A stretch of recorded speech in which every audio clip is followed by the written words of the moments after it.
Top quality और consistent performance के लिए सिर्फ सिल्वर पंप नाम याद रखना। ಮೈಸೂರಿನ ಮೂಡ ಪ್ರಕರಣದಲ್ಲಿ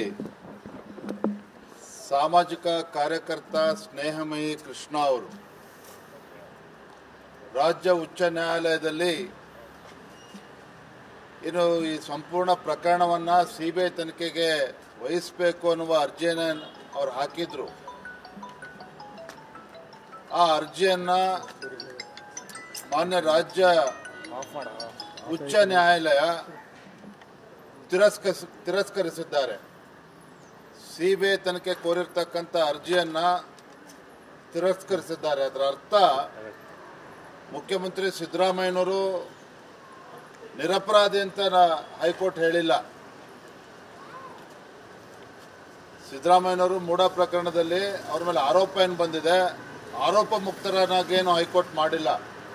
ಸಿಬಿಐ ತನಿಖೆ ಕೊಡೋದಿಲ್ಲ ಅನ್ನುವ ತೀರ್ಪನ್ನ ರಾಜ್ಯ ಉಚ್ಚ ನ್ಯಾಯಾಲಯ ಹೇಳಿರ್ತಕ್ಕಂಥದ್ದು. ಭಾರತೀಯ ಜನತಾ ಪಾರ್ಟಿ ನಾವೇನು ಹೋರಾಟನ ಕೈಗೊಂಡಿದ್ವಿ, ಬೆಂಗಳೂರಿನಿಂದ ಮೈಸೂರಿಗೆ ಪಾದಯಾತ್ರೆ ಮಾಡಿ ಮುಖ್ಯಮಂತ್ರಿಗಳ ಕುಟುಂಬ ಏನು ಸಿಲುಕಾಕೊಂಡಿತ್ತು ಮೈಸೂರಿನ ಮೂಡ ಹಗರಣದಲ್ಲಿ. ಆ ಹೋರಾಟಕ್ಕೂ ಕೂಡ ನಮಗೆ ಹಿನ್ನಡೆ ಆಗಿಲ್ಲ. ಲೋಕಾಯುಕ್ತದಲ್ಲಿ ತನಿಖೆ ನಡೀತಾ ಇದೆ, ಇಡಿನೂ ಕೂಡ ತನಿಖೆ ನಡೆಸ್ತಾ ಇದ್ದಾರೆ. ಮುಂದೆ ಏನಾಗ್ತದೆ ಕಾದ್ ನೋಡೋಣ. ಮೈಸೂರಿನ ಮೂಡ ಪ್ರಕರಣದಲ್ಲಿ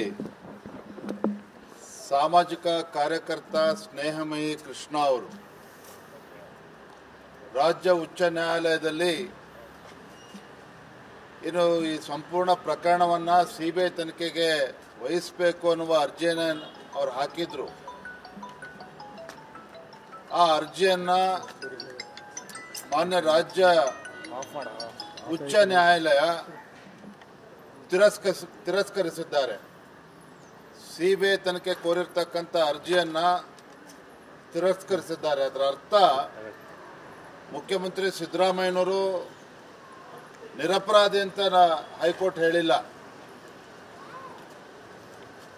ಸಿದ್ದರಾಮಯ್ಯನವರು ಮೂಡ ಪ್ರಕರಣದಲ್ಲಿ ಅವ್ರ ಮೇಲೆ ಆರೋಪ ಏನು ಬಂದಿದೆ, ಆರೋಪ ಮುಕ್ತರನ್ನಾಗೇನು ಹೈಕೋರ್ಟ್ ಮಾಡಿಲ್ಲ. ಸಿಬಿಐ ತನಿಖೆ ಕೊಡೋದಿಲ್ಲ ಅನ್ನುವ ತೀರ್ಪನ್ನ ರಾಜ್ಯ ಉಚ್ಚ ನ್ಯಾಯಾಲಯ ಹೇಳಿರ್ತಕ್ಕಂಥದ್ದು. ಭಾರತೀಯ ಜನತಾ ಪಾರ್ಟಿ ನಾವೇನು ಹೋರಾಟನ ಕೈಗೊಂಡಿದ್ವಿ, ಬೆಂಗಳೂರಿನಿಂದ ಮೈಸೂರಿಗೆ ಪಾದಯಾತ್ರೆ ಮಾಡಿ